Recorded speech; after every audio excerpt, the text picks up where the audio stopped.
Good morning student. Class 12 का second lesson है हमारा विज्ञान भाग का बेटा झूठ। फर्स्ट लेसन हमारा सिल्वर वेडिंग हम कर चुके हैं। अब झूठ इनके लेखक हैं आनंद यादव। सबसे पहले हम इसका जीवन परिचय करते हैं कि आनंद यादव का जन्म किसमें हमारे ऑप्शन टाइप क्वेश्चन आते हैं। श्री आनंद यादव का पूरा नाम आनंद रतन यादव है। इनका जन्म सन 1935 में कांगल कोल्हापुर में हुआ था। कब हुआ था इनका जन्म?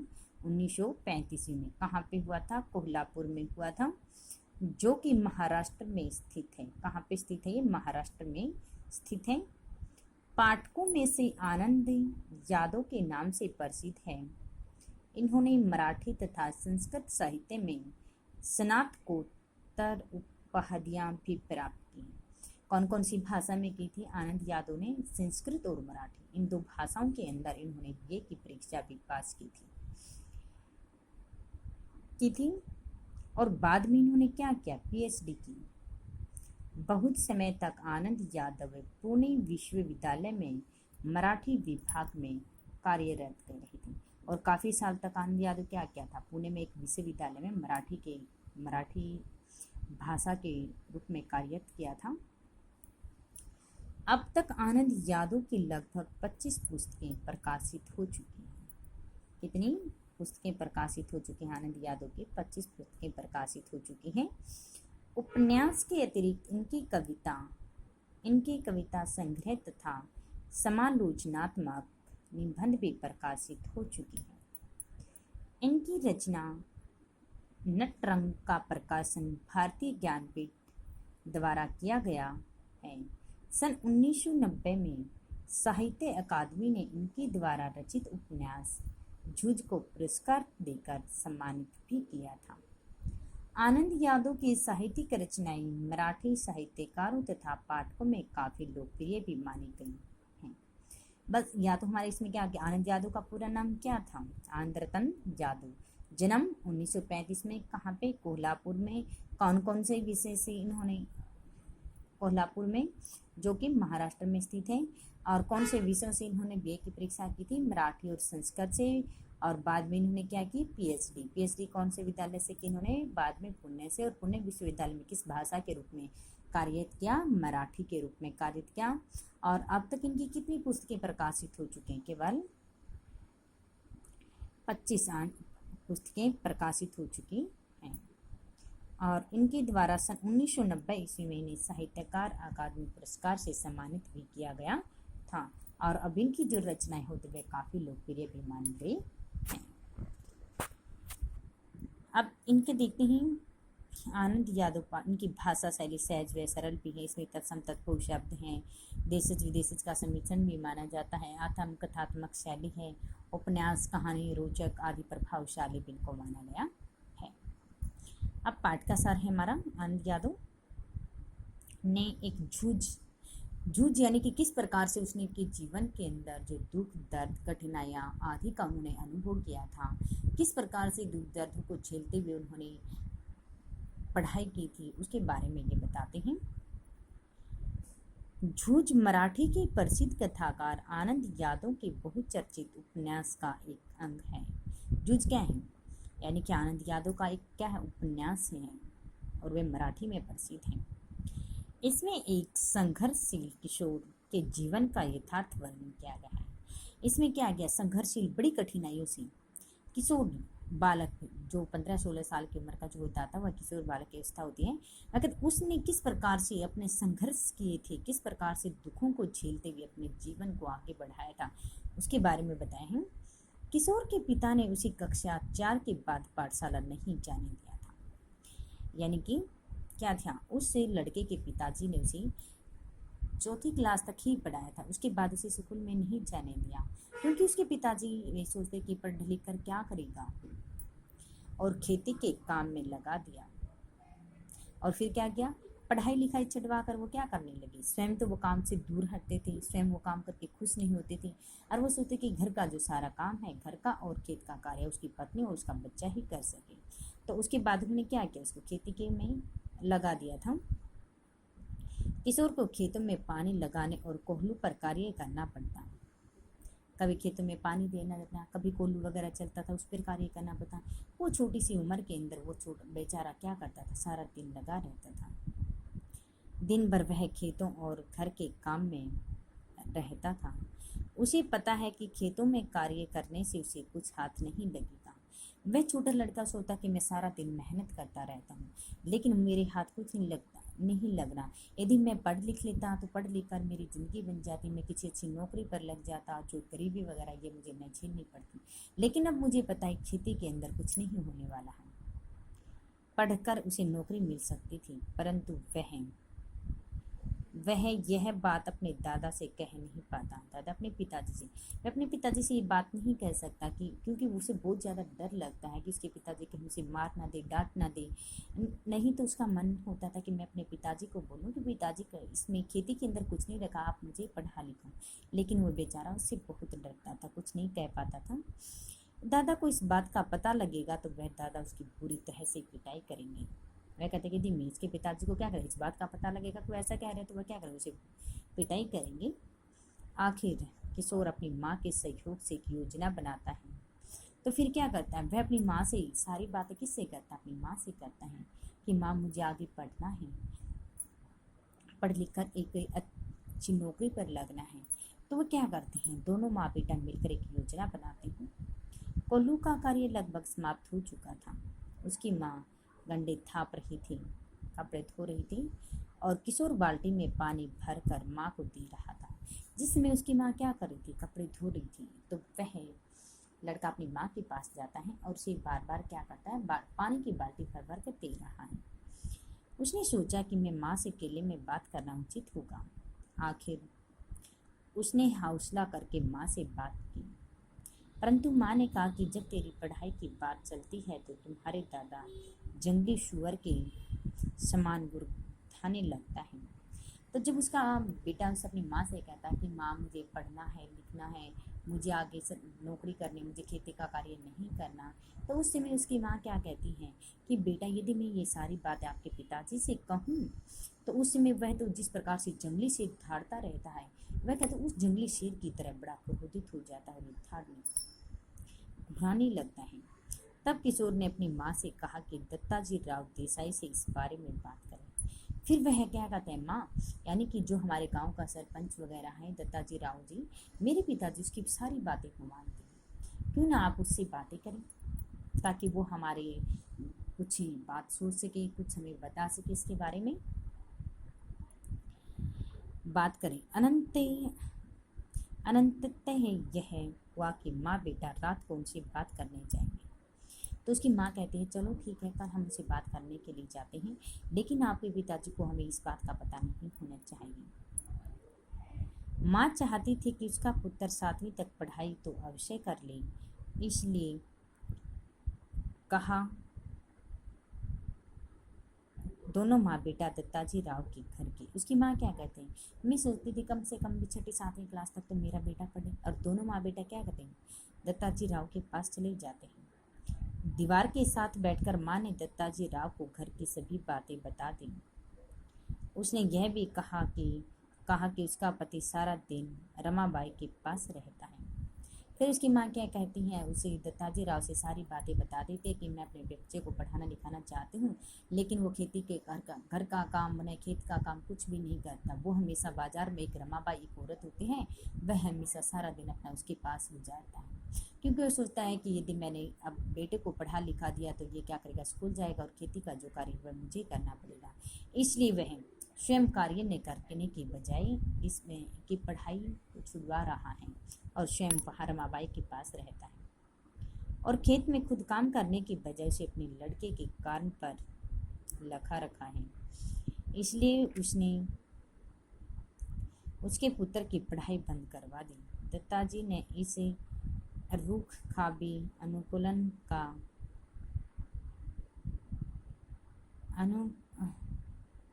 रुखी खाबी अनुकूलन था। यह देखकर किशोर ने कहा कि अब जनवरी का महीना चल रहा है, यदि उसे पाठशाला भेज दिया जाए तो वह 2 महीने अच्छी पढ़ाई करके कक्षा प्राप्त कर सकता है। इस प्रकार उसका 1 साल बच जाएगा। तो उस समय वह क्या कहते हैं, आप रिसर्च करो, जनवरी का महीना चला हुआ है, अगर 2-3 महीने में भी पढ़ेगा तो पढ़ने में बहुत होशियार है, तो भी ये अपने सिलेबस को कवर कर पाएगा और उसका साल भी खराब नहीं होगा, फिर ये अगली कक्षा में हो जाएगा। इस प्रकार उसका साल भी बच जाएगा। किशोर के पिता के काले कारनामे सुनकर दत्ताजीराव जी बहुत क्रोधित उठे, कहा कि उसे आज ही ठीक कर देंगे। फिर दत्ताजीराव जब उसकी सारी बातों को सुनते हैं तो उसे बड़ा क्रोध आता है, एक छोटे से बच्चे के साथ वह ऐसा न्याय कर रहा है। तो वह कहते हैं कि चल ठीक है, आज ही उसके से बातें करते हैं।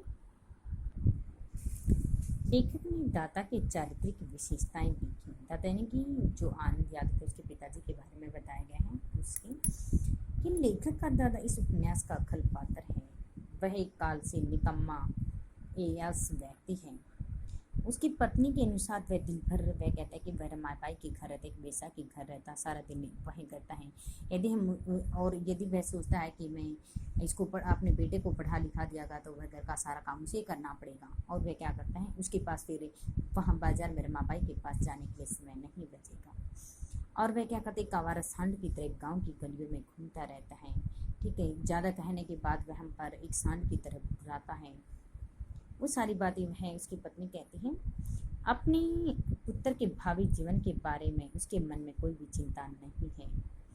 वह छोटे से लड़के को पाठशाला से हटाकर खेती में डाल देता है। घर परिवार की कोई चिंता नहीं, न अपनी पत्नी की न बेटे की। वह आवारागर्दी करता रहता, माँ बाप की बात को नहीं मानता है, बेहोश हो जाता, सूर की तरह धाड़ता है और दिखता है।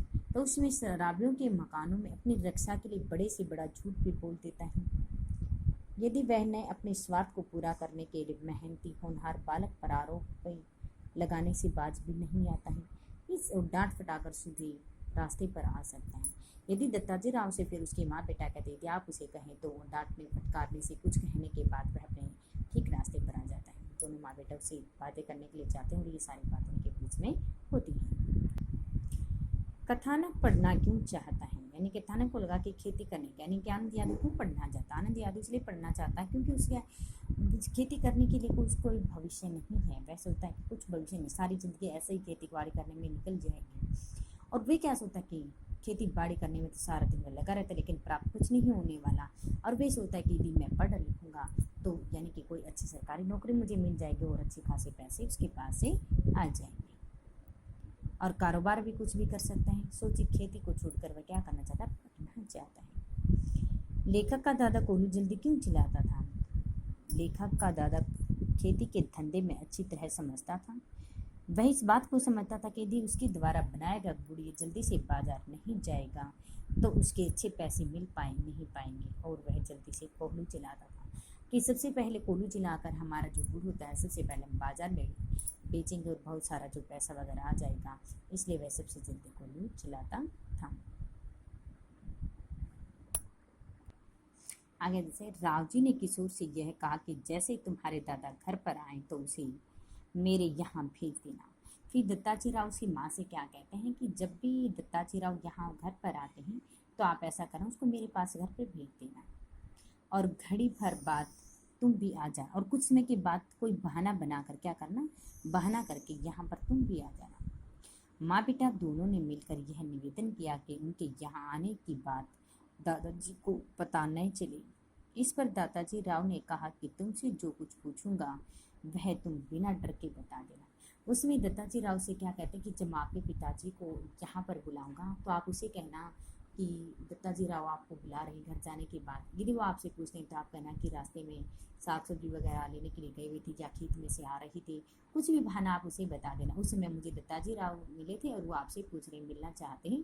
तो उस समय वह कहते हैं कि रोज़ तो मैं दत्ताजी के पास जाता, आज उनसे क्या काम, उनको मुझसे क्या काम हो गया जो आज वो मुझे बुला रहे हैं। तो उस समय क्या करते हैं आखिर मैं और फिर उनको माँ बेटा दोनों को समझा देता है कि उनके आने के कुछ समय के बाद जब आप आओगे तो मैं आपसे जो भी बातें पूछता हूँ तो आप बिना किसी डर के वो सारी बातें आप मुझको बता देना, डर के बता देना। आखिर माँ बेटे पर घर लौट आई। माँ ने दादाजी राव को यहाँ भेज दिया और साथ ही यह बहाना बनाया कि उनके यहाँ साग सब्जी देने गई थी। किशोर का दादा राव के बुलावे को अपना सम्मान समझकर तत्काल पहुँच गया। वह कहता है कि मैं साग सब्जी देने गई थी और मुझे दत्ताजी राव मिले थे, वो आपको बुला रहे हैं। तो वो उसे अपना मान सम्मान समझते हैं और वह ऐसा करके वो उसे कहाँ चले जाते हैं, दत्ताजी राव के पास ही चले जाते हैं।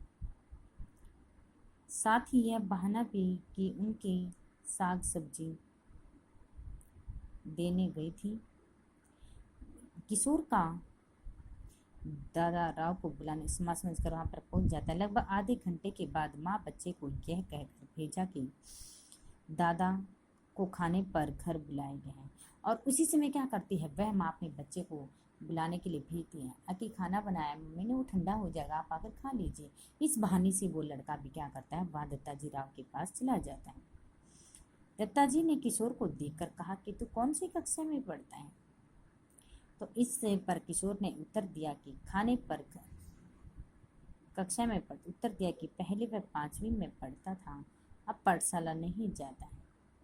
तो उस समय वह क्या करता है, फिर वह कहता है कि पहले तो मैं 5वीं कक्षा में गया था, लेकिन अब मैं स्कूल नहीं जाता हूँ। फिर यानी कि दत्ताजी राव बच्चे से कहते हैं कि आप स्कूल क्यों नहीं जाते हैं? कक्षा में अब किशोर ने उत्तर दिया 5वीं कक्षा में अब पाठशाला नहीं जाता, क्योंकि दादा ने उसे स्कूल में जाने से मना कर दिया है और खेतों में काम देना कर दिया है। तो वह कहते हैं दत्ताजी राव ने मुझे स्कूल जाने के लिए मना कर दिया था कि आप खेती बाड़ी का जो कार्य होता आप इस कारोबार को संभालो, इसलिए उनसे कहने का मेरा मन ही होता है कि मैं उनसे कहूँ मैं पढ़ना लिखना चाहता, क्योंकि मुझे उसे डर लगता है कहीं पिताजी मेरी पिटाई नहीं करें। इसलिए वह कहता है कि मैंने सारी चीज़ें छोड़ पाठशाला चीज़ों को छोड़ करके खेत में जाने लग जाता है। अब दत्ताजी राव क्या कहते हैं, प्रश्न हमारा ये भी होता है कि कथानक आनंद के पिता उसे स्कूल क्यों नहीं भेजना चाहते हैं। कथानक एक किसान का बेटा होता है, यानी कि कथानक यानी कि जो आनंद यादव होते हैं ये किसान का बेटा होता है। कोई नौकरी नहीं करना, जो पढ़कर कोई नौकरी नहीं करना चाहता। कथानायक का कहना है कि वे जीवन में सफल बन सके और कोई व्यापार कर सके, जीवन में खुशहाली हो सके। और पिता की दिवाली के महीने भर में इनके कोलू वगैरह आदि चलाता था, वह सारा दिन वहाँ पर काम करता था। 4th क्लास में जब वह पढ़ता था उसने अपनी पढ़ाई वगैरह आदि चीज़ें छोड़ दी थी क्योंकि वह सोचता कि सबसे पहले कोलू वगैरह चलाएंगे तो हमारा गुरु सबसे पहले बहुत सारे पैसे वगैरह आएंगे, ठीक है। उनके पिताजी की ऐसी सोचती थी और वह काम करके स्वयं खुश नहीं थे और अपने बच्चे को पढ़ाई को वह क्या करते छुड़वा देते हैं और उस कार्य में वो लगा देते हैं। जूझ पाठ का मुख्य भाव स्पष्ट कीजिए। कि जूझ का शब्द अर्थ क्या होता है, संघर्ष। पाठ का ही नाम बताया गया था, इसका अर्थ संघर्ष होता है, क्योंकि इसमें लेखक के बच्चे को पाठशाला जाने के लिए उनकी इच्छा शक्ति थी कि इच्छा पूर्ति थी, बहुत संघर्ष किया था कि मैं पढ़ूं लिखूं और एक बड़ा व्यक्ति बनूं, लेकिन उनकी सारी की सारी जो इच्छाएं होती हैं वो अधूरी रह जाती हैं। लक्ष्य प्राप्ति के लिए जीवन गाथा का बहुत ज़्यादा वर्णन भी उन्होंने किया है, लेकिन यहाँ कथानायक के जीवन में संघर्षों का मार्मिक चित्रण भी हुआ है और हर प्रकार की कठिनाइयों का सामना करते हुए किस प्रकार से आनंद यादव जी ने अपनी पढ़ाई की है, घर का काम भी किया है, साथ साथ में पढ़ाई भी की है। तो वह कहते हैं कि उनका जो जीवन है बड़ा संघर्ष में रहा, बड़ी कठिनाइयों से बीता है। कथानायक ने माँ के दत्ताजी राव को अपने बेटे की पढ़ाई छुड़वाने का क्या कारण बताया। कथानायक ने कि माँ ने दत्ताजी राव को क्या बताया था। जब दत्ताजी राव के पास वे दोनों माँ बेटा गए थे तब उन्होंने उसे कहा था कि किस कारण से आपकी पढ़ाई छुड़वा दी गई। तो वह कहते हैं कि वह स्वयं तो काम करके कुछ नहीं है, बाजार में एक रमाबाई नाम की एक औरत होती है, वह सारा दिन वह वैसा यानी कि सारा दिन अपना जो समय होता है उसके पास बिताते हैं। और वह कहते हैं कि यदि मैं इसकी पढ़ाई नहीं करवाता तो खेती बाड़ी का जो कार्य होता है वह सारा का सारा कार्यभार मुझे संभालना पड़ेगा। इसलिए वो क्या करते हैं, अपने बेटे की पढ़ाई को छुड़वा देते हैं और स्वयं एक सांड की तरह गलियों में इधर उधर घूमते रहते हैं, मज़े से अपना जीवन खुशहाली से जीवन व्यतीत कर देते हैं। और जो मेरे बेटे का जो जीवन उन्होंने संघर्ष में बना दिया है। इतनी छोटी सी उम्र में जब पढ़ने लिखने का उनका कार्य था उस समय उन्होंने खेती के कार्य में लगा दिया, लेकिन मेरा बेटा पढ़ना लिखना चाहता, वह एक सरकारी नौकरी करना चाहता है। आनंद का दादा पिता का काम नहीं करता। कि आनंद की माँ के अनुसार आनंद का दादा जो सारी की सारी जिम्मेदारी अपने बेटे की कि उसके पिताजी को रखनी चाहिए। वो सारी जिम्मेदारी किस पर, उसकी माँ के कंधों पर है। वह किस प्रकार से अपने बच्चे को आगे पढ़ाई लिखाई, उसे नौकरी मिल सके, उसकी इच्छाओं को पूरा कर सके। लेकिन उसके पिताजी तो क्या करते थे, क्यों? क्योंकि वह सारे गलियों में इधर उधर घूमता रहता था और उनकी माँ के अनुसार बोलने पर वह एक जंगली सुअर की तरह धाड़ता था। कामकाज में उसकी कोई रुचि नहीं थी, नहीं खेत का काम करने में। अपने छोटे लड़के को मौज मस्ती का जो खेलने कूदने का जो समय होता है, पढ़ने लिखने का जो समय होता है, लेकिन उसने पढ़ने के समय में भी उस लड़के से काम करवाना शुरू कर दिया है।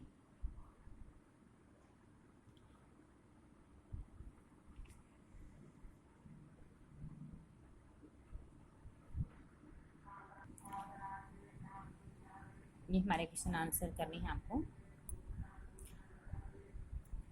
कथा नायक पढ़ना क्यों चाहता, ये हो चुका है। लेखक का दादा कोयले क्यों नहीं जल्दी क्यों जलाता, वो भी बता दिया गया है कि वह सबसे पहले अपना गुड्स वगैरह जो होता है वो आदि को बेचना चाहता था। लेखक का पिता यानी कि ज़्यादा होता है, राव का नाम सुनते ही क्यों से मिलने के लिए किया जाता है, कि पूरे गांव में दत्ताजी राव को अधिक सम्मान था और वह सभी को क्या करता था, अपने घर बुलावे को कैसे ठुकराता, कि वो सोचता है कि आज तो मेरा बहुत मान सम्मान, आज मुझसे दत्ताजी राव ने मुझसे क्या काम हो गए हैं कि आज वह मुझे अपने घर पर बुला रहे हैं। तो वह क्या करते हैं कि रोटी बिन खाए हुए उसे कहते हैं उसकी माँ से और लड़के से कि मैं रोटी खाना वगैरह जो होता आके खा लेता हूँ, मैं एक बार दत्ताजी राव से मिलने के लिए जाता हूँ, आज मेरा वहाँ से बुलावा आया है। और वो फिर वो क्या करते हैं, बिन रोटी खाए हुए दत्ताजी राव से मिलने के लिए चले जाते हैं। कथानायक ने दत्ताजी राव को क्या विश्वास दिलाया था, कि अपनी पढ़ाई के बारे में दत्ताजी राव को विश्वास दिलाया था और उन्होंने कहा था कि जनवरी का महीना लग गए हैं, 2 महीने रहते हैं और 2 महीने में ये अपनी पढ़ाई अवश्य कहीं प्राप्त कर सकेगा, इसका साल भी खराब नहीं होगा और ये अगले साल दूसरी कक्षा में भी हो सकता है। तो आप इसे पढ़ा लेना, लिखाना।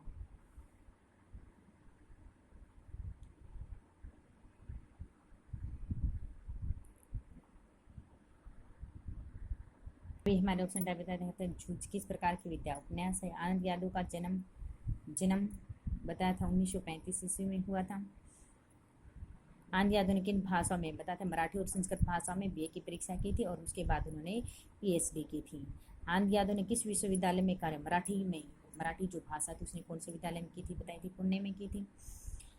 और कितनी रचनाएं उनकी प्रकाशित हो चुकी हैं, अब तक 25 रचनाएं उनकी प्रकाशित हो चुकी हैं। और उसे किस पुरस्कार से सम्मानित किया गया था, साहित्य अकादमी पुरस्कार से उनको सम्मानित भी किया गया था।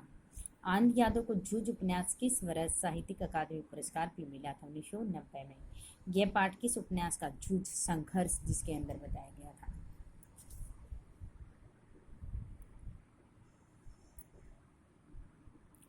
प्रमुख मूलतः किस भाषा में, मराठी भाषा में सबसे किया गया था। जूझ उपन्यास में किस वर्ष के संघर्ष का, निम्न मध्यवर्गीय संघर्ष का वर्णन किया गया है। आनंद यादव की रचना नटवरंग प्रकाशन किसके द्वारा, भारतीय ज्ञानपीठ द्वारा हुई थी।